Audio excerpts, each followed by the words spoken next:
Hello दोस्तों, स्वागत है आपका सीकिंग जीनियस द पॉडकास्ट में, पावर्ड बाय अभ्यासशाला। आज का हमारा टॉपिक टैरो है, लेकिन टैरो पे डिस्कशन को आगे बढ़ाने से पहले हम ये समझ लेते हैं कि टैरो किस चीज़ का हिस्सा है, और उसके लिए आप ये समझिए कि हम टैरो तक पहुँचे कैसे। आज की दुनिया में यूट्यूब पे, पॉडकास्ट्स पे एक डिस्कशन काफ़ी ज़्यादा फेमस हो रहा है, काफ़ी ज़्यादा पॉपुलैरिटी पा रहा है, दैट इज़ एस्ट्रोलॉजी।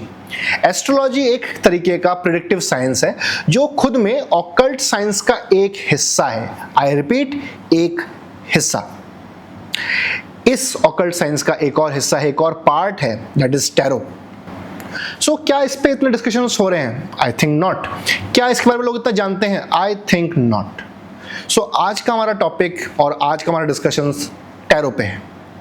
आज हमारे साथ हमारे गेस्ट बैठेंगी, हम उनके साथ इस पे डिस्कस करेंगे कि क्या है बेसिक्स टैरो के, क्या समझने वाली बात है, क्या अनसुनी बातें हैं, क्या मिथ है और इसकी हिस्ट्री क्या है। तो अगर आप ऑकल्ट में बिलीव रखते हैं तो ये एपिसोड आपके लिए है। अगर आपका विश्वास है टैरो पे ऑलरेडी तो ये एपिसोड आपके लिए है, और अगर आप बेसिकली इस नॉलेज को भी गेन करना चाहते हैं तो ये एपिसोड आपके लिए है। तो चलिए इस एपिसोड को हम लोग शुरू करते हैं। नमस्ते मैम। नमस्ते लक्ष्य। कैसे हैं आप? बहुत अच्छा। तो आपसे मीटिंग करने में बहुत समय लगा, लेकिन जरूरी था इस मीटिंग को करना, क्योंकि मेरे लिए ये टॉपिक थोड़ा अलग है और मुझे जानने की इच्छा भी थी। एस्ट्रोलॉजी में बहुत पॉडकास्ट हो चुके हैं, लेकिन इंडिया में इतनी तरह की एस्ट्रोलॉजी है और इतनी तरह के क्या बोलते हैं उसे, ऑकल्ट साइंसेज है कि सबसे पहले जानने को रखा जाए और जाना जाए तो एक पूरा साल निकल सकता है और कभी पूरा नहीं पड़ेगा। तो उसी सब ऑकल्ट साइंसेज में से एक ये साइंस है टैरो का, या फिर जो इसको कह सकते हैं। तो प्लीज मुझे कुछ टैरो के बारे में समझाइए। टैरो के बारे में आप क्या जानना चाहते हैं, आप ये बताओ। Good question. सो टैरो कितना पुराना है? टैरो बहुत पुराना है। ऐसा माना जाता है कि 14 से 15 सेंचुरी के बीच पहली बार नॉर्दर्न इटली में इसका इस्तेमाल किया गया। और वहां पे एक रिवर है टैरो, उसी के नाम पे इसका बड़ा नाम पड़ा। और उस टाइम जो कार्ड थे वो गोल्ड और सिल्वर के बने होते थे, और किंग्स और नाइट्स उसका इस्तेमाल प्रेडिक्शन के लिए यूज नहीं करते थे, गेम खेलने के लिए करते थे। देन आफ्टर सम टाइम जो रोमन जिप्सीज थे वो इस मोडालिटी को यूरोप ले गए और यूरोप से अदर कंट्रीज में स्प्रेड हुआ। देन आफ्टर सम टाइम लोगों ने ये रियलाइज करना शुरू करा कि ये कार्ड सिर्फ खेलने के लिए नहीं है, ये कार्ड में बनी हुई जो पिक्चर्स हैं, जो पर्सन्स है, वो हमसे कुछ कहना चाहते हैं, कुछ बताना चाहते हैं। देन तब उसके बाद पहली बार टैरो डेक को रीडिजाइन किया गया प्रेडिक्शन के लिए, ना कि खेलने के लिए। उस टाइम पे भी जो कार्ड्स थे वो गोल्ड और सिल्वर के बने हुए आते थे, और तब 78 कार्ड्स नहीं होते।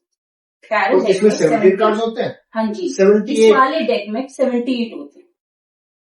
ठीक है। देन आफ्टर सम टाइम एक क्रिएटर हुए ए.ई. वेट, उन्होंने ये रियलाइज किया कि जो कार्ड्स हैं आम लोगों की पहुंच से बाहर है, क्योंकि गोल्ड और सिल्वर के बने होते थे। तो उन्होंने एक नए टैरो डेक का इन्वेंशन किया जो पेपर के बने हुए थे, और पहली बार उस डेक में 78 कार्ड्स लॉन्च हुए। हमेशा से उसमें 78 नहीं थे, पहली बार तभी 78 कार्ड्स बनाए गए जो पेपर के बने गए थे। अब उन्हीं के नाम पे इस डेक का नाम रखा गया राइडर डेक, जो आज के डेट में सबसे ज्यादा पॉपुलर और यूज किए जाने वाला कार्ड है। अब आप ये पूछोगे इंडिया कैसा है? ऑब्वियस है। तो कैसे है वही बताती हूँ। हुआ ये कि जैसे हमारी मॉडलिटी एस्ट्रोलॉजी, पामिस्ट्री, वास्तु इन बाहर विदेशों में गई, फॉरेन कंट्रीज में गई और उन्होंने उसे अडेप्ट किया, ऐसे ही ब्रिटिश के थ्रू ये मॉडलिटी इंडिया में आई और लोगों में पॉपुलर होनी शुरू हुई। और with the use of internet and social media ये आज हर एज ग्रुप में पॉपुलर है। तो सरप्राइजिंग चीज है कि 78 कार्ड्स हैं। तो किस तरह से कुछ इसका बार्टरिंग सिस्टम है इसमें? हाँ बिल्कुल। कैसे? जैसे कि ये वाले कार्ड्स हैं राइडर डेक, इसके अलावा बहुत सारे कार्ड्स होते हैं, अलग अलग डेक्स होते हैं। तो जो ये वाला डेक है इसका नाम है राइडर डेक, जो मैंने आपको अभी बताया था कि ए.ई. वेट ने बनाया था।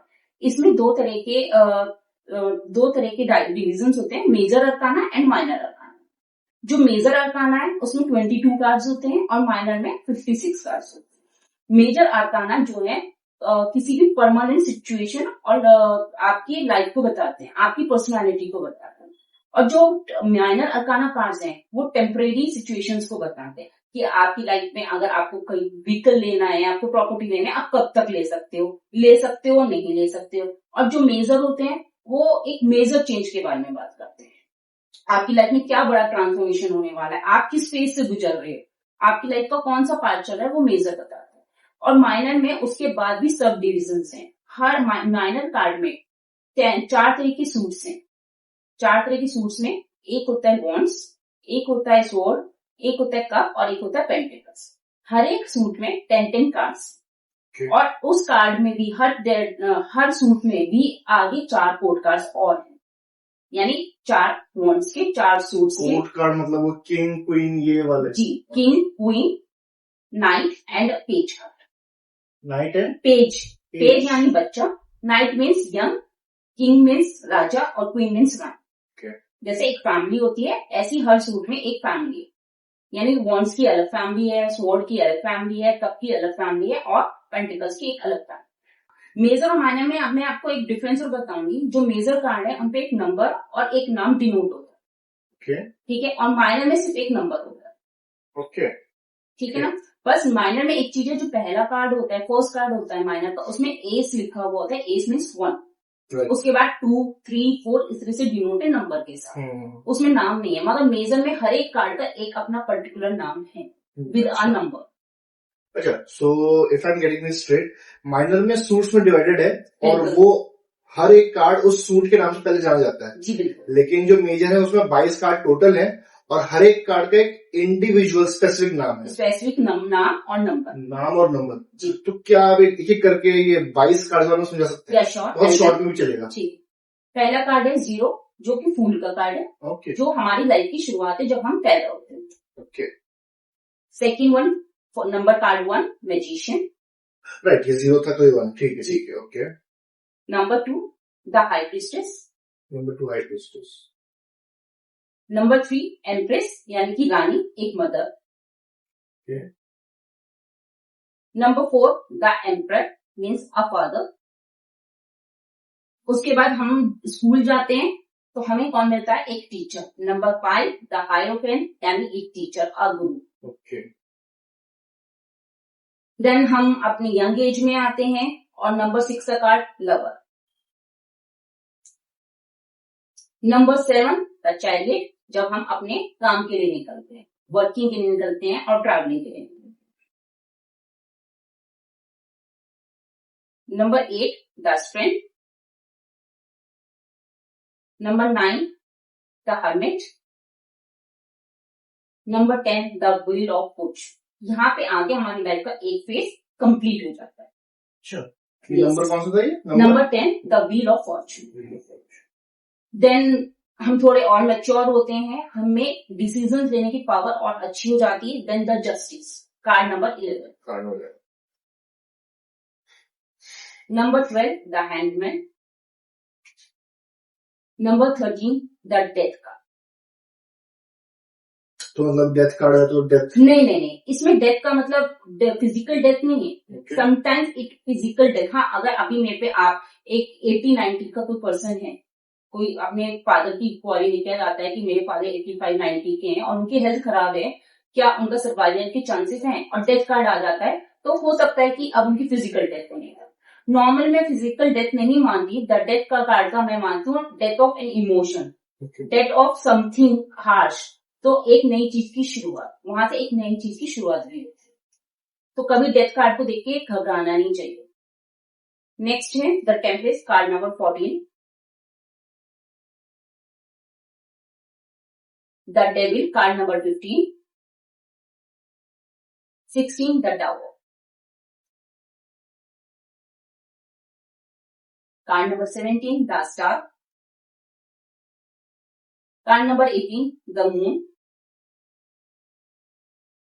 Card number 19, the sun. तो सन बाद में आया है?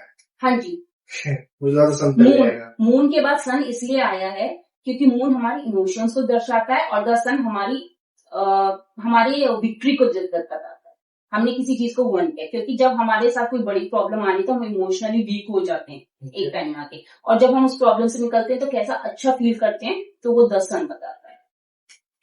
ये मैं आपको बहुत शॉर्ट में बता रही हूँ, बहुत डिस्क्रिप्शन है। कार्ड नंबर 20, द जजमेंट, जब हमें अपने कर्मों का फल मिलता है। Okay, and the final card is called number 21, the world.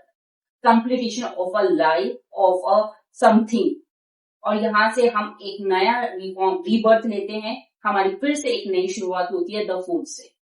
इस तरह से करके 22 कार्ड से मेजर का। सो एक बार मुझे 2 सवाल हैं जो अभी आपके बताते मेरे को मन में आया।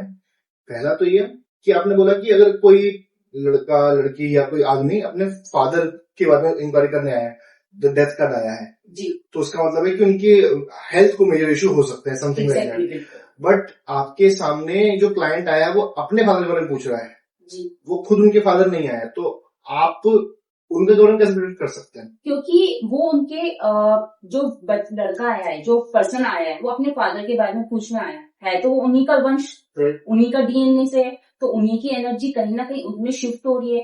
तो जब आप अपने फर्स्ट इन वन के लिए कार्ड्स में पूछ सकते हैं, नॉर्मली हम थर्ड पर्सन के लिए नहीं करते। अगर आप कहो कि मेरे दोस्त की गर्लफ्रेंड है या मेरे दोस्त का के फादर है, उनके बारे में बता दो, नो, मैं नहीं बताती। हाँ, हो सकता है अदर टैरो रीडर्स बताती, मगर पर्सनली मैं नहीं बताती। मैं आपसे जुड़े जो भी सवाल है, चाहे आपके फादर से, मदर से, आपकी कोई भी एनीवन जो आपसे पर्सनली रिलेटेड है, मैं उससे के बारे में सब कुछ बता सकती। ओके, सो इससे एक क्वेश्चन डेवलप होता है कि जैसे एस्ट्रोलॉजी में हम एक planetary date, time and place समझ करके हम एक कैलकुलेशन उठाते हैं, हम मतलब एस्ट्रोलॉजी कैलकुलेशन उठाते हैं बिल्कुल, कि इस पर्टिकुलर व्यक्ति को ऐसे ऐसे ये चीजें इफेक्ट होंगी इस समय में आकर के। तो टैरो के पीछे साइंस क्या है? टैरो कैसे प्रेडिक्ट कर रहा है? टैरो में अगर आप मेरे को अपनी डेट, प्लेस एंड टाइम दोगे, तो मेरे के लिए और आसान हो जाएगा आपके बारे में और डिटेलिंग करना, क्योंकि वो जो आपने मुझे अपनी डेट ऑफ बर्थ बताई, वो न्यूमरोलॉजी से मैं कनेक्ट करके और टैरो से कनेक्ट करके एक अच्छी और बेहतर प्रेडिक्शन निकाल सकती हूँ। मगर अगर किसी के पास कोई डेट ऑफ बर्थ नहीं है, तो हम आपकी एनर्जी से कनेक्ट करते हैं। एक्चुअली जो टैरो है वो टोटली एनर्जी बेस्ड और इंट्यूशन बेस्ड है। Okay. इसमें हम एक दूसरे की, जैसे कि मैं मेडिटेशन के थ्रू पहले आपकी एनर्जी से कनेक्ट करूंगी, देन वो एनर्जी आप मेरी एनर्जी के साथ मिक्सअप होगी, और जो भी आपका सवाल होगा वो मैं आपको बताऊंगी। सो जैसे हर ऑकल्ट साइंस एनर्जी या इंट्यूशन बेस्ड होता है, जी, लेकिन टैरो प्योरली इंट्यूशन बेस्ड ही है। नहीं, आप ऐसा नहीं कह सकते कि टैरो टोटली इंट्यूशन बेस्ड है। हाँ, 70% इंट्यूशन बेस्ड है और 30% कार्ड बेस्ड। अगर आप एक बताइए, आपके पास कार्ड नंबर 5 आया द हायरोफेंट, मगर आपको उसका मतलब ही नहीं पता, आपको ये नहीं पता कि द हायरोफेंट एक गुरु को दर्शाता है, एक ऑर्थोडॉक्स पर्सन को दर्शाता है, एक अरेंज मैरिज को दर्शाता है, तो आप आगे और कैसे प्रेडिक्शन करते हो? इंट्यूशन के साथ कार्ड की नॉलेज होना भी बहुत जरूरी है। यहीं पर आता है क्वेश्चन कि कौन सा कार्ड है जो मेजर, मतलब मेजर जो कार्ड्स है वो मेजर प्रॉब्लम दिखाते हैं या फिर जी, मेजर बिल्कुल, इंसिडेंट्स दिखाते हैं, बिल्कुल। माइनर को दिखाते हैं? माइनर जो होते हैं टेम्परेरी सिचुएशन है, हाँ। जो 3 डेज और मैक्सिमम 1 वीक, जो विद इन अ वीक के अंदर होने वाला है। मैं यही पूछने वाला था नेक्स्ट कि कितना टाइम एक्यूरेट होता है कि अब कितना सडनली ये कैच कर रहा है फ्यूचर को? देखिए, अब तक जितने भी मैंने क्लाइंटेज किए, उसमें अब तक तो सही निकल के ही आया है। नॉर्मली जो माइनर होती है वो within a week, maximum 15 days के अंदर वो इंसिडेंट हो जाएगा, वो काम आपका हो जाएगा। ठीक है। और अगर मेजर आ रहा है, मेजर कार्ड आ रहा है, तो इसका मतलब उस काम के साथ आपकी लाइफ में एक बड़ा चेंज आने वाला है, और वो थोड़ा सा टाइम लेगा मगर होगा जरूर। डिपेंड करता है कार्ड पॉजिटिव है या नहीं। तो कितना फार देख सकते हैं और कितना नियर देख सकते हैं टैरो के थ्रू? देखिए, बहुत से लोग कहते हैं कि एस्ट्रोलॉजी में बहुत सटीक प्रेडिक्शंस होती हैं। हाँ, मैं मानती हूँ एस्ट्रोलॉजी में सटीक प्रेडिक्शन है और एस्ट्रोलॉजी से सब कुछ निकल के आया, मगर ऐसा नहीं है कि टैरो में प्रेडिक्शंस गलत होती हैं या एक्यूरेसी नहीं आती। मगर हाँ, टैरो में जो है वो आपकी नियरेस्ट 1 मंथ to 2 मंथ के बीच की निकल के आती है। और एस्ट्रोलॉजी में भी ऐसा नहीं है कि आप 1 साल या 2 साल के बारे के अंदर सब कुछ बता दो। ऐसा नहीं है कि एस्ट्रोलॉजी में सारा कुछ आप बता दो कि अगले 5 साल में क्या होगा, क्योंकि जो हमारे ग्रह और नक्षत्र होते हैं वो भी रोज हर महीने चेंज होते हैं। आज अगर बृहस्पति है, जो गुरुदेव हैं, प्लैनेट हैं, वो आज अगर जेमिनाई में है, तो कल कैंसेरियन में होंगे और उसके बाद नेक्स्ट लियो में जाएंगे। तो जो ग्रह नक्षत्र का ट्रांजिट होता है उसके अकॉर्डिंग ही हमारी एस्ट्रोलॉजी चलती है। वहीं जहाँ टैरो है, टैरो में जो हम टाइम प्रेडिक्शन करते हैं वो भी कहीं ना कहीं ऑटोमेटिकली, डायरेक्टली और इनडायरेक्टली नक्षत्रों से और प्लैनेट से जुड़ी हुई होगी। तो इसमें भी प्रेडिक्शन सही निकल के आती है और टाइम हम बता पाते हैं कि 15 दिन में काम होगा या 15 महीने में होगा या 15 साल में होगा। काफी हद तक बहुत एक्यूरेटली ये बता पाते हैं। सो जैसे ये आपने मुझे बताया कि बहुत एक्यूरेटली काम करता है और ये चेंज होगा obviously on planetary and personal situation of people. बिल्कुल। आप इसमें जुड़े कैसे? जुड़े कैसे? अराउंड 7 years पहले मैं एक एग्जीबिशन में गई थी। वहां पर मैं जिनसे मैंने ये सीखी है विद्या, उनसे वहां मिली थी। Just randomly we ask her something, और मैं और मेरी फ्रेंड थे। ठीक है, हम वहां से वापस आ गए, इतना सोचा नहीं। उन्होंने अपना एक कार्ड दिया, वो हमने रख ली। देन आफ्टर सम मंथ्स, कुछ लाइफ में अप डाउन बहुत ज्यादा चल रहे थे, तो मैंने इनको कनेक्ट, अपने गुरु को जिनसे मैंने इनको सीखा है, उनको कनेक्ट किया कि मुझे आपसे प्रेडिक्शन चाहिए, आपसे कंसल्टेंसी चाहिए। तो उन्होंने मुझे अपने घर बुलाया। मैं घर गई तो उन्होंने कहा नहीं, मैं तुम्हारी प्रेडिक्शन नहीं कर। अब मैं चुप, क्योंकि मैं उस टाइम बहुत ज्यादा प्रॉब्लम्स में थी, लाइफ में बहुत अप डाउन चल रहे थे। तो उन्होंने कहा, मैंने कहा ऐसा क्यों? नहीं, तुम इस विद्या को सीख। मैंने कहा मुझे नहीं लगता मैं इसको सीख पाऊंगी, इतना ना मेरे पे टाइम है और ना मुझे लगता कि मैं अब इस एज में आ गई, क्योंकि अराउंड तब मैं थी 35 की। तो मुझे नहीं लगता कि मैं इसको टाइम दे पाऊंगी। कहती नहीं, यू कैन डू इट। उन्होंने ही पहली बार मुझे मोटिवेशन दी और ये रियलाइज किया, yes I can do it. और सच में आज मैं उनको बहुत बहुत थैंक यू कहूंगी। आज जो भी मैं हूँ, अपनी उन गुरु की वजह से।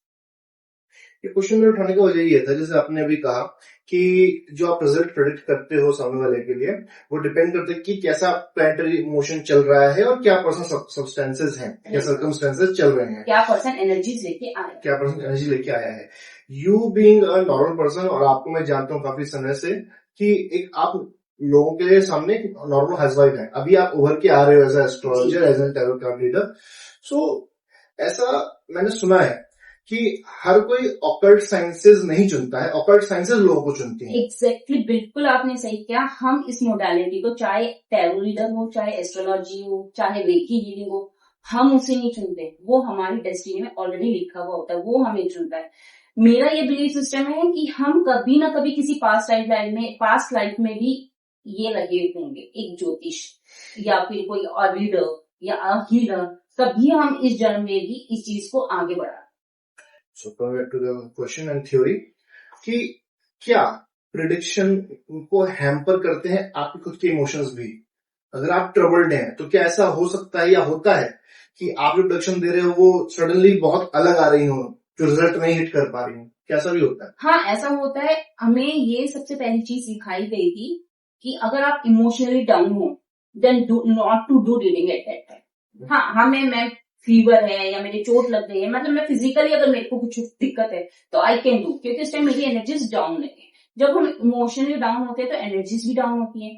तो हम ऐसे में सामने वाले की एनर्जी को कनेक्ट करेंगे तो उससे हम और नेगेटिव हो जाएंगे और हम रीडिंग ठीक से नहीं कर पाएंगे। इसको अगर हम रिवर्स कर दें कि आप एकदम शांत माइंडसेट में हो, आप रेडी हो प्रेडिक्ट करने के लिए, और लेकिन जो सामने वाला है बहुत ज्यादा एजिटेटेड है या बहुत ज्यादा नॉन बिलीवर है, जैसे कि उसका फेथ नहीं है इस चीज में, लेकिन उसको किस तरह से लेके आ गया है, तो उस टाइम पे आप कैसे डील करते हैं? ऐसा मेरे साथ हुआ है। मैं एक ग्रुप में थी, वहां पे सारे एस्ट्रोलॉजर्स और हीलर्स ये सब थे और टैरो रीडर्स थे। तो मेरा एक पर्सन से कनेक्ट हुआ जो कि एक एस्ट्रोलॉजर। उन्होंने कहा मैं टैरो में बिलीव नहीं करता, मुझे नहीं लगता, और मैं बिलीव नहीं करता कि टैरो जैसे कुछ होता है। मेरे लिए तो एक ताश के पत्ते जैसा है, जो कि एक्चुअली ऐसा है। ठीक है, मैंने कहा ओके ठीक है। मैंने उनके टैरो डेक निकाले और उनके बारे में कुछ ऐसी बातें बताई जिनको वो सुन के बहुत शौक। Okay, so are you telling me कि आप इसके थ्रू पास्ट भी प्रेडिक्ट कर पाते हैं? बिल्कुल, इनसे पास्ट, प्रेजेंट, फ्यूचर सब कुछ प्रेडिक्ट किया जा सकता है। इवन सामने वाले की पर्सनालिटी, चाहे वो आपको दिखा कुछ और रहा है कि हाँ वो बहुत शांत है और बहुत फेथ करता है, बट अगर हम टैरो डेक में पर्सनालिटी से, टैरो डेक में पर्सनालिटी डिस्क्राइब की जा सकती है, उससे पता चल जा सकता है कि सामने वाला किस माइंडसेट का है, वो क्या सोचता है और क्या बिलीव करता है। वो सब भी हम टैरो डेक से बता सकते हैं। ओके। सो अब एक आता है सिनेरियो पे कि एक क्लाइंट आया अपना फ्यूचर या कोई भी सर्कमस्टेंसेस प्रेडिक्ट करवाने के लिए, तो जनरली देखा जाता है कि जो टैरो कार्ड रीडर हैं उन्होंने एक पूरा स्लाइड ऐसा रख दिया है, तो कितने कार्ड में फ्यूचर प्रेडिक्ट कर देते हैं? देखिए, ये डिपेंड करता है क्वेश्चन की, क्वेश्चन क्या है आपका। समटाइम एक कार्ड से हम सारी रीडिंग कर देते हैं, समटाइम हम 3 कार्ड्स भी निकालते हैं, और समटाइम्स हम मोर देन 3 टू मतलब 15 कार्ड्स तक भी हम निकालते हैं। 78 तो आराम से निकल जाए। आराम से 15 कार्ड्स तक भी जाके हम रीडिंग करते हैं, depend on question and depend on person. क्या होता है कि मैंने एक कार्ड निकाला, नहीं मुझे लगता है मुझे क्लैरिटी नहीं आ रही है आंसर, ठीक है, मैं वापस से अपने इष्ट देव का ध्यान करूंगी, एक कार्ड और निकाल, तो मुझे उससे क्लैरिटी मिल जाती है। और मतलब वो होता है ना कि जस्ट लाइक एन एक्सरे, कि अच्छा सामने वाले डॉक्टर ने देखा, चेक करा कि कफ है चेस्ट में, मगर उसने एक्सरे कहा, एक्सरे से उसको बहुत अच्छा स्कैन मिल गया कि हाँ प्रॉब्लम एग्जैक्टली कहाँ पे है। तो इसी तरह हम एक कार्ड के अलावा मोर देन 15 कार्ड्स तक, 20 कार्ड्स तक भी जाकर रीडिंग कर सकते हैं। अभी आपने इष्ट देव का नाम लिया, इस क्वेश्चन पे आएंगे, लेकिन पहले मैं चाहता हूँ अभी आपने जो सिनेरियो एक्सप्लेन किया इसको थोड़ा और डिटेल दो, कुछ एग्जांपल देने की आप कोशिश करें, कब एक कार्ड में काम हो जाएगा, कब ज्यादा अब हो आपने जाएगा। मेरे से सिर्फ ये पूछा कि मुझे बाइक खरीदनी है, तो मैं आज खरीद लूं, ठीक है, मैंने एक कार्ड निकाला, आंसर आया नो, सिंपली आया, सपोज करो 3 ऑफ स्वॉर्ड आया, नहीं आज का दिन ठीक नहीं है, आज बाइक मत, ठीक है। आपका नेक्स्ट क्वेश्चन है मैं कब लूं, मैंने एक कार्ड और निकाला कि मैंने फिर निकाला कि आप क्या कल ले सकते हैं, मैंने आगे तीन दिन के लिए और कार्ड निकाल दिए, ठीक है, लाइक जैसे आज संडे के लिए मंडे और ट्यूसडे, तो उसमें जो हाईली पॉजिटिव कार्ड होगा बाकी 3 में, तो उस दिन मैं आपको बता दूंगी हाँ आप इस दिन बाइक लो। तो सिंगल कार्ड से हम यस नो के आंसर बहुत आराम से दे पाए। अभी आपके जवाब से ये लगा कि जो स्लाइड आपने फैलाया है उसमें से आपने पिक किया जी। अब मैंने कहीं कहीं देखा कि टैरो कार्ड जब ऐसे स्लाइड रखी जाती है तो क्लाइंट पिक करता है, तो ये ऐसा भी होता है या फिर ये सब नहीं, ऐसा भी होता है, सबका अपना अपना तरीका होता है। अब जैसे ज्यादातर आपने वीडियोस में देखा होगा, बहुत सारा एग्जीबिशंस में देखा होगा कि वहाँ ऐसे स्प्रेड कर दिया गया, क्लाइंट आया उसने अपनी मर्जी से कार्ड चूज किया और आपको दे दी, जबकि नॉर्मली मैं ऐसा नहीं करती हूँ, मैं खुद ही कार्ड पिक करती हूँ। रीजन क्या है, मेरे कार्ड जो है मैंने इनको हील कर रखा है, इनको क्लीन कर रखा है, और मैं इनके साथ मेडिटेट करती हूँ, ठीक है। जब मैंने कार्ड की पहली बार कार्ड यूज किए थे, पहले हर कार्ड के साथ मैंने एक मेडिटेशन किया था जो कि 21 डे का प्रोसेस होता है, ठीक है। मेरे कार्ड मेरी एनर्जी से कंप्लीटली कनेक्टेड है और प्योर। आप जो क्लाइंट आया, जो पर्सन आया, अब मुझे वो एनर्जी उसकी पॉजिटिव और नेगेटिव कैसी भी हो सकती है, तो जब आप जो क्लाइंट है उसने कार्ड को छुआ तो जो कार्ड की एनर्जी है वो डिस्टर्ब हो सकती है, इसलिए मैं क्लाइंट को नहीं देती, मैं खुद ही कार्ड चूज करती हूँ। अब यही बात से वापस आते हैं इष्ट देव वाली बात पे जी। तो एक सेशन आप शुरू से लेके अंत तक एक्सप्लेन कर सकते हैं, टैरो रीडिंग का सेशन जी आप कैसे स्टार्ट करते हो और कैसे उसको एंड करते हो? देखिए, सबसे पहले मैं अपने कार्ड्स को लेती हूँ, अपने इष्ट देव का नाम लेती हूँ, अपने गुरु को धन्यवाद देती हूँ जिन्होंने मुझे ये विद्या सिखाई। उसके बाद मैं अपने कार्ड को क्लींस करती हूँ और इनको हीलिंग देती हूँ। उसके बाद जिस भी मंत्र का आप उच्चारण करते हैं, जैसे कि मैं नॉर्मली गायत्री मंत्र का उच्चारण करती हूँ या ओम भगवती वासुदेवाय नमः का उच्चारण करके 11 या 21 बार उनके साथ मेडिटेट करती हूँ। देन उसके बाद पर्सन का डिटेल्स मैं पहले ही मंगा लेती हूँ अगर उसके पास है, अगर नहीं है तो इट्स ओके। देन पर्सन जो आया है, जो मेरा क्लाइंट आया है या आई है, उसके फिर क्वेश्चन लेके कार्ड का साथ कार्ड उसके लिए निकालना स्टार्ट करती हूँ according to question, 1 card 2 card और 3 कार्ड्स। और इस तरह से मैं कार्ड की रीडिंग करने के बाद जब उसके साथ सब कुछ ओवर हो जाता है, मैं उनसे पूछती हूँ अब आपके कोई और क्वेश्चन तो नहीं है, वो कहते नहीं मेरे और क्वेश्चन नहीं है। देन मैं उसके लिए एक रेमेडी और गाइडेंस कार्ड निकालती हूँ। देन उसके बाद मैं कार्ड को वापस से पैक करती हूँ और कार्ड को क्लींस करती हूँ और क्लाइंट के साथ कॉर्ड डिस्कनेक्ट करती हूँ। ये दो चीज आ गई, एक तो आपने कहा स्टार्टिंग के सेशन में कि आप हीलिंग देते हो कार्ड को और आपने अभी बोला कॉर्ड कटिंग करते हो, ये मुझे ऐसा लग रहा है कि प्राणिक हीलिंग और रेकी से रिलेटेड है। सेम वही चीज है जैसे कि रेकी हीलिंग में हम हीलिंग देते हैं किसी पर्सन को सही होने के लिए, क्योंकि अब कार्ड हो सकता है मैंने कई दिन तक यूज ना किया, वो ऐसे ही रखें। तो कोई भी रीडिंग स्टार्ट करने से पहले अपने इष्ट देव का नाम भी लेना चाहिए और अपने आप को और अपने कार्ड्स को क्लींस और क्लियर करना जरूरी होता है। तो मुझे ऐसा लग रहा है, डाउट है, आप मुझे क्लियर करो कि ये आपका मेथड है पर्सनल या फिर ये सिखाया गया है? कैसे ये सिखाया जाता है और मेरा पर्सनल भी है, क्योंकि सिखाया तो बहुत कुछ जाता है।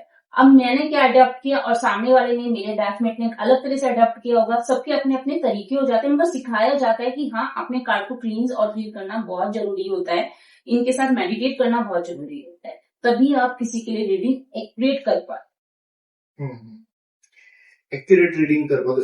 आपने कितने समय में ये विद्या सीखी, और अगर किसी को सीखनी हो तो कितना टाइम लग जाता है प्रैक्टिकली? देखिए पर्सन टू पर्सन वेरी करता है कि कोई पर्सन, अब जैसे अब नॉर्मली आपने इंस्टाग्राम रील्स में देखा होगा कि 3 डे वर्कशॉप, 3 दिन में आपको हम पूरी कार्ड रीडिंग सिखा देंगे। नॉर्मली मुझे लगता है 3 दिन में कोई विद्या नहीं आ सकती। It takes time, around 3 months तो लगते ही लगते। अब हो सकता है कोई 1 महीने में भी सीख जाए। अगर मुझे कार्ड की बेसिक नॉलेज पहले से ही है तो हो सकता है मैं थोड़ा जल्दी सीख जाऊं। मगर एक जो बिगनर आ रहा है जिसे ये ही नहीं पता कि टैरो एक्चुअली होता क्या है, इसमें कितने कार्ड्स होते हैं, तो 3 मंथ्स मेरे अकॉर्डिंग 3 मंथ्स तो लगते ही लगते हैं। बाकी आपकी खुद की पर्सनल प्रैक्टिस के ऊपर आता है कि आपने कितनी क्लाइंट टीच करी, आप उनके साथ कितना मेडिटेट हो पाते हो, कितना उनके साथ बैलेंस कर हो पाता है, वो आपके ऊपर डिपेंड है कि आप कितनी जल्दी उसको बहुत जल्दी लर्न कर पाते हो या फिर उसको आप साल भर तक भी ले जाते हो। ठीक है, तो हम आते हैं वापस कार्ड्स के ऊपर। जी, कार्ड्स में हमने बात करी मेजर अरकाना के बारे में, और हमने 22 के नाम समझ लिए, बिल्कुल। और जितना आप समझा सके थोड़े से मैं आपने ब्रीफली मुझे क्या समझा दिया। अब जैसे आया माइनर कार्ड्स, और उसका नाम सुन के और उनके जो नंबर सुन के मुझे लग रहा है कि ये वही आपके जो प्रॉपर ताश वाले स्पेड्स हार्ट्स उनसे रिलेट करते हैं। हाँ बिल्कुल। तो थोड़ा मुझे इसमें रिलेटिविटी बताइए, और फिर अलग कैसे ही होता थी। देखिए जो प्लेइंग कार्ड्स हैं और ये कार्ड्स हैं, जैसे कि प्लेइंग कार्ड्स में वॉन्ड्स को जो है हमने क्लब से किया, यानी जो प्लेइंग कार्ड्स का क्लब है वो हमारा वॉन्ड्स है। जो हमारा हार्ट है प्लेइंग कार्ड्स में वो हमारा कप्स है। और जो डायमंड है वो पेंटिकल है। और जो स्पेड है वो हमारा स्वॉर्ड। तो अब ये क्या क्या डिनोट करते हैं, अगर आप बता सकें? जैसे कि वॉन्ड्स हमारी फायर एलिमेंट, मैं आपको एक चीज बताना भूल गई, जो वॉन्ड्स जो हमारे माइनर हैं वो एलिमेंट को बताते हैं। Fire element, water element, earth element, air element. और जो मेजर अरकाना है वो हमारे स्पेस एलिमेंट।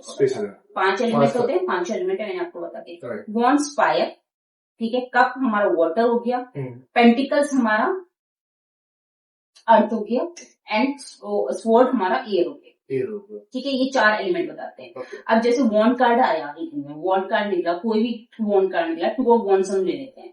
वो आपके अंदर फायर एनर्जी को बताते हैं, वो आपके करियर को बताते हैं, आपकी ट्रैवलिंग को बताते हैं।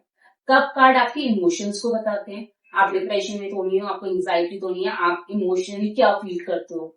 स्वॉर्ड कार्ड हमारे डिसीजंस को बताते हैं, हमारे इंटेलेक्चुअल को बताते हैं कि आप कैसा सोचते हो, आप क्या डिसीजन पावर है आपकी, अच्छी है बुरी है, कितनी स्पीडली आप लेते हो। वहीं पेंटिकल्स आपके मनी एंड प्रॉपर्टी को बताते हैं। अगर किसी की रीडिंग में नंबर ऑफ पेंटिकल्स कार्ड आ रहे हैं तो इसका मतलब उसके पास पैसा अच्छा है, उसके पास प्रॉपर्टी भी है, मनी भी है और नेम फेम भी है।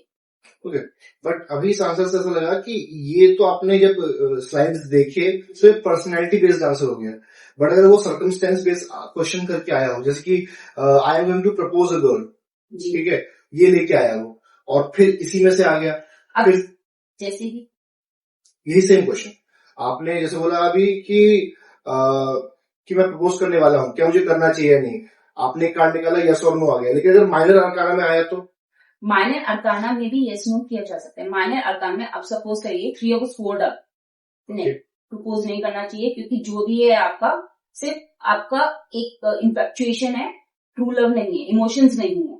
वहीं आपका ये आ गया इसमें 2 ऑफ कप्स, इमोशन दर्शाते हैं। 3 ऑफ स्वॉर्ड ना कि 2 ऑफ कप्स आ गए। Yes go and propose up, क्योंकि वो आपकी सोल में है, आपके अंदर जितने इमोशन है वही वो आपके लिए भी फील।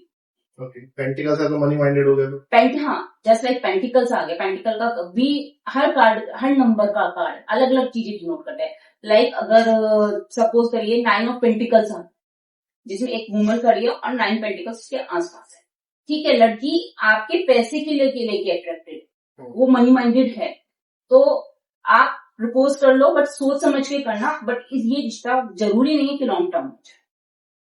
और सबसे पहले जो था वॉन्ड्स अगर आया तो लाइक अगर वॉन्ड्स आ गए, एनर्जी था वो फायर एनर्जी, वॉन्ड्स आ गया, वॉन्ड्स का कार्ड आ गया, तो इसका मतलब आपके वॉन्ड्स में भी अब डिपेंड करता है कौन सा वॉन्ड्स कार्ड आया। जैसे क्वीन ऑफ वॉन्ड्स आ गया, क्वीन ऑफ वॉन्ड्स हो गया, तो इसका मतलब यस वो आपकी केयर करती है, आप उसकी तरफ फिजिकली भी अट्रैक्ट हो, but she loves you emotionally, वो आपके लिए इमोशंस रखती है, क्योंकि जो क्वीन है वो मदर, जितने भी क्वीन कार्ड है सब इमोशनल को शो करते हैं। चाहे वो क्वीन ऑफ वॉन्ड्स हो, चाहे वो क्वीन ऑफ पेंटिकल्स हो, क्वीन ऑफ कप्स हो और क्वीन ऑफ स्वॉर्ड। जब queen of sword totally emotional को नहीं करती, बस थोड़ा सा वो बैलेंस लेडी है जो इमोशन के साथ प्रैक्टिकल भी है। बाकी जितने भी क्वीन कार्ड हैं सब इमोशन को दर्शाते हैं। जैसे आपने क्वेश्चन पूछा उसमें आ गया क्वीन ऑफ कप्स, तो इसका मतलब हाँ वो जो लेडी है, वो जो लड़की है, वो आपको इमोशनली वो भी आपको पसंद करती है एंड वो इमोशनली आपके लिए फील भी करती है। तो जाइए और आप उसको प्रपोज कर दीजिए और वो आपकी उतनी ही केयर करेगी जैसे कि एक मदर करती। क्या फिर यही सेम सर्कमस्टेंस अगर हम चेंज कर दें, कार्ड वही रह गया अपना जी, लेकिन अब आ गया कि मैं अपनी कंपनी स्विच करने वाला हूँ, मैं नई जॉब एंटर करने वाला हूँ, तो भी ये अब क्योंकि आपने से बताया जो थोड़ा मुझको याद है बस थोड़ा सा ही, जैसे स्वॉर्ड्स का बताया था कि आप डिसीजन मेकिंग पावर है, जी, पेंटिकल्स आपका है Money money and money and property. Property, आपका कप्स इमोशन का है, वॉन्ड्स का मैं भूल गया, बॉन्ड्स मतलब career, Bond. Career and travelling. Right, so career and travelling हो गया। अब क्या सर्कमस्टेंसेस चेंज हो चुके हैं, जी, क्वेश्चन बदल चुका है जी, कि हमें तो जॉब स्विच करनी है, क्या ये अच्छा फैसला रहेगा, क्या मुझे उस साइड पे प्रॉफिट मिलेगा नहीं मिलेगा, क्या ये हेल्दी डिसीजन है। अगर वापस आ गया आपका, लेट्स से आपने बोला था 9 ऑफ स्वॉर्ड आ गया, सो इसमें 9 ऑफ स्वॉर्ड आ गया, क्या इसका मतलब ये है कि आप ज्यादा सोच रहे हो, आप ओवर थिंकिंग कर रहे हो। अभी आपको थोड़ा टाइम लेना चाहिए, दोबारा से इस डिसीजन को सोचना चाहिए और टेक टाइम। जल्दबाजी में डिसीजन मत लीजिए, क्योंकि जो स्वॉर्ड कार्ड है वो जल्दबाजी को भी दर्शाते हैं कि आप जल्दबाजी में डिसीजन ले रहे हो, बहुत ज्यादा क्विक रिस्पॉन्स कर रहे हो, ओवर रिएक्ट कर रहे हो। किसी और सूट में लेट्स से पेंटिकल्स में आया तो मनी 9 ऑफ पेंटिकल्स आ गया, तो हाँ आपने कहा मेरे को जॉब स्विच करनी है, यस गो फॉर इट, क्योंकि जो नई जॉब है उसमें आपको हाई सैलरी मिलेगी और नेम और फेम दोनों मिलेगी। कप्स में आ गया, आपके साथ कुछ ना कुछ आपकी वर्किंग प्लेस पे ऐसा हुआ है जिस वजह से आप इमोशनली बहुत डाउन हो गए हो और इमोशंस में आके ये फैसला ले रहे हो, तो थोड़ा वेट कीजिए, थोड़ा अपने आप को बैलेंस कीजिए और उसके बाद ये सोचना कि सच में आपको ये जॉब छोड़नी है या नहीं। तो इस लॉजिक से तो वॉन्ड्स पर प्रो है कि चेंज करो। हाँ, क्वीन ऑफ वॉन्ड्स और क्वीन ऑफ पेंटिकल्स आ रहा है, तो इसका मतलब आप जॉब स्विच कर लो, आपके करियर में ग्रोथ होगी। तो मतलब सिचुएशन के हिसाब से सेम कार्ड की प्रोडक्शन आप एज अ रीडर आप समझते कि हाँ ये ऐसे हो, हर सिचुएशन में हर कार्ड का पर्सन टू पर्सन वेरी जो होता है, पर्सन टू पर्सन मतलब ही चेंज हो जाता है। अब जरूरी जो रीडिंग मैंने आपके लिए क्वीन ऑफ वॉन्ड्स के लेके करी, दूसरे के लिए जरूरी नहीं है क्वीन ऑफ वॉन्ड्स का मतलब वही निकला है, क्योंकि जब हम रीडिंग करते हैं तो कार्ड प्लस इंट्यूशन जो हमें यूनिवर्स से मिल रही होती है उस टाइम, और कैसे मिल रही होती है इसके बारे में कोई कह नहीं सकता, क्योंकि वो अपने आप ही निकल रही होती है हमारे मुंह से, हम बोल नहीं रहे होते, हम सिर्फ माध्यम है, हम we are just a medium, बुलवा तो वो प्रभु रहे हैं हमसे, वही सब कुछ करवा रहे हैं। तो वो जो आंसर है वो पर्सन टू पर्सन, एक ही कार्ड का मतलब एक पर्सन से दूसरे पर्सन के लिए चेंज हो जाता है। ओके, क्वेश्चन सेम हो उसके बावजूद। जैसे कि एक कोई टैरो रीडर है, उसको काफी एम्पल टाइम हो चुका है सर आते हुए, लेट जस्ट अज्यूम कि उसको हो चुका है 20 साल, ठीक है, तो क्या आइडिया हो जाता है कि मेरे हाथ नीचे कौन सा कार्ड है? हाँ, हो जाता है। समटाइम्स मेरे साथ भी ऐसा हुआ है कि किसी ने कोई सवाल पूछा, मैं फोन पे हूँ और मेरे पास मेरे डेक नहीं है। मेरे साथ कई बार ऐसा हुआ है कि कोई भी एक कार्ड रेंडमली अपने आप से मेरे सामने आंखों के सामने फ्लोट हो गया था। हाँ, ऐसा होता है, क्योंकि जब हम एक्सपीरियंस के साथ, नॉलेज के साथ आगे बढ़ते हैं लाइफ में, तो कार्ड्स हमारी एनर्जी के साथ इतना मिक्स हो जाते हैं कि हमें समटाइम्स कार्ड की जरूरत ही नहीं पड़ती, हम ऐसे ही बताने लगते। तो this is a case, actual case. हाँ, ऐसा होता है। ओके। अब क्योंकि हम केसेस की बात कर रहे हैं, तो एक बहुत ही क्यूरियस क्वेश्चन है बट वाजिब क्वेश्चन है कि क्या कोई ऐसा केस हुआ है आपके साथ जो एकदम आपको सरप्राइज कर गया हो कि अरे शॉक कर गया, ऐसा कुछ हुआ है कभी? हाँ बिल्कुल, ये बिल्कुल शुरुआत की बात है दक्ष, जब मैंने टैरो सीखना शुरू ही किया था, 1 मंथ ही हुआ था, तो हमारा आफ्टर थ्योरी रोज प्रैक्टिकल सेशंस भी होते थे, हम ग्रुप में एक दूसरे के लिए रीडिंग्स करते थे। तो जो मेरी एक कलीग थी जो मेरे लिए रीडिंग करती थी, मेरे लिए सारे नेगेटिव कार्ड्स आते थे और मैं परेशान, रोज नेगेटिव कार्ड, लाइफ में इतनी ज्यादा प्रॉब्लम्स भी नहीं है कि जो मेरे इतने नेगेटिव कार्ड है, लेकिन आपके लिए कार्ड नेगेटिव, मेरे लिए कार्ड नेगेटिव है, रोज सेम पर्सन निकाल रहा था?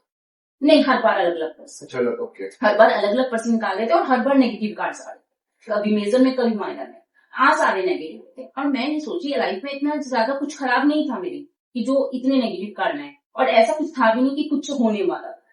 तब एक दिन जब मैं क्लास पहुंची तो मेरी एक फ्रेंड का कॉल आया। देन मैंने कॉल पिक किया। देन शी टोल्ड मी हमारी एक और फ्रेंड थी जिसने सुसाइड कर लिया।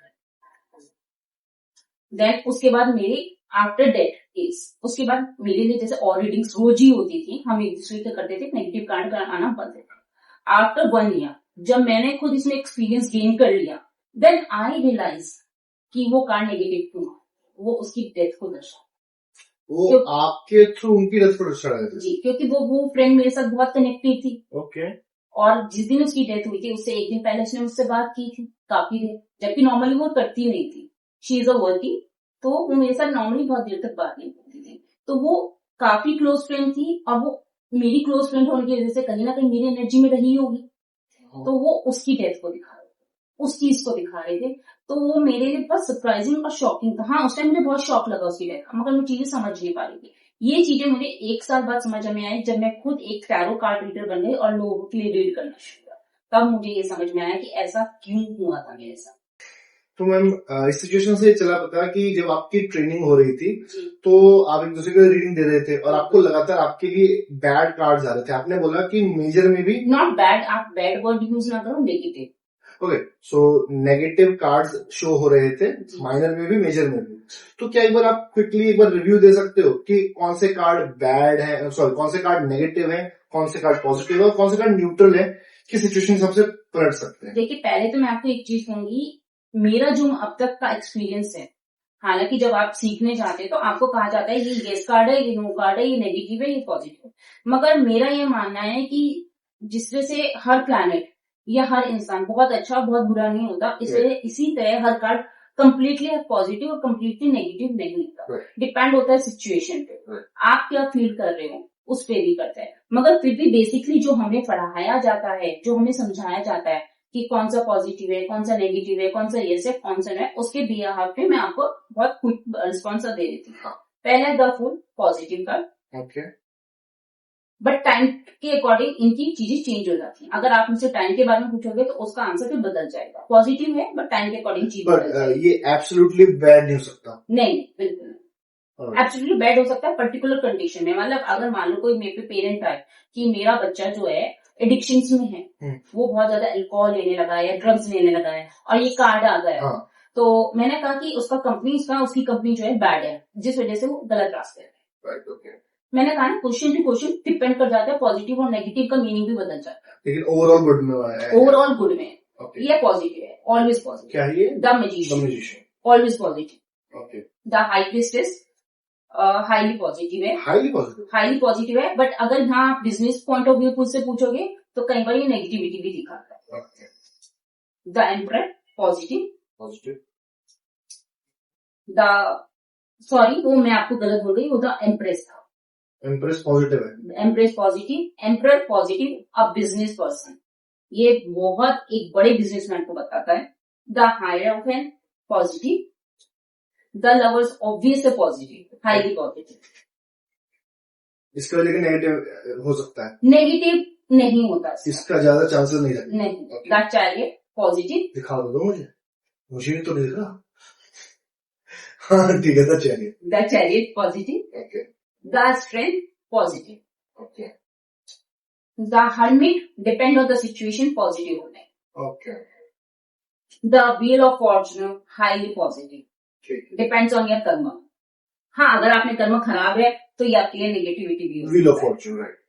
Justice positive, but depends on your court case. ये कोर्ट केसेस को भी बताता है। अगर कोर्ट केस चल रहा है आपका और ये कार्ड आ गया, इसका मतलब आप विन कर जाओगे। द जस्टिस और जो wheel of Fortune almost same sound कर रहे हैं इन केस ऑफ कर्मा। हाँ, नहीं, ऐसा और भी कार्ड है, द जजमेंट, वो भी आपके कर्म को बताता है। द जस्टिस भी है, द जजमेंट भी है। जी हाँ। ओके। द हैंडमैन, ना neutral. Okay. The death negative माना जाता है, बट मैं इसको नेगेटिव नहीं मानती। मुझे लगता है जब द डेथ कार्ड आता है, नॉट ऑलवेज फिजिकल डेथ, कई बार ये आपका लाइफ का बड़ा ट्रांसफॉर्मेशन बताता है कि आपकी लाइफ में कुछ बड़ा ट्रांसफॉर्मेशन हो। तो आप ये कह रहे हो कि आपके लिए ये एंड ऑफ फेज की तरह है ये? यस, जैसे कि सूरज उगने से पहले अंधेरा बहुत ज्यादा होता है और उसके बाद रोशनी आती है, उसी तरह आपकी लाइफ में जो भी प्रॉब्लम है वो खत्म होने वाली है और आपका एक नया चैप्टर, एक नया लाइफ का फेज स्टार्ट होगा। The temperance positive highly positive, यानी आपको एंजल गाइडेंस आपके साथ है। The devil not positive not negative, depend on the negative situation. नहीं है। मैं पूरी तरह नेगेटिव नहीं मानती। अगर आप यहाँ पे कुछ सीखने या लर्निंग की बात कर रहे हो, मुझे लर्निंग करने जाना है, मैं कुछ सीखना चाहता हूँ, द डेविल आ गया, तो जाओ जरूर सीखो और एक अच्छा गुरु ढूंढो। Depend on the question and situation. The tower negative, completely negative. Oh okay. ये भी चीजें वर्कआउट हुई नहीं, ठीक से चीजें हुई नहीं, इसलिए चीजें खराब हुई।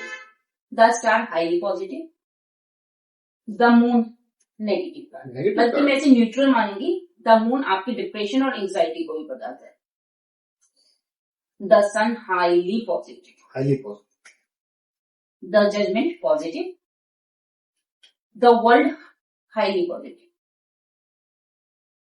इसी तरह माइनर और मेजर में भी पॉजिटिव और नेगेटिव कार्ड बताते हैं, बट हर चीज क्वेश्चन और सिचुएशन के ऊपर बदल जाती है। Thank you ma'am so much for this amazing session. बहुत अच्छा पॉडकास्ट रहा, बहुत कुछ सीखने को मिला और मुझे पता है और क्वेश्चंस पर में आते रहेंगे और मैं आपसे एक और पॉडकास्ट की रिक्वेस्ट जरूर करना चाहूंगा। सो अंटिल देन मिलते हैं फिर से। Thank you ma'am.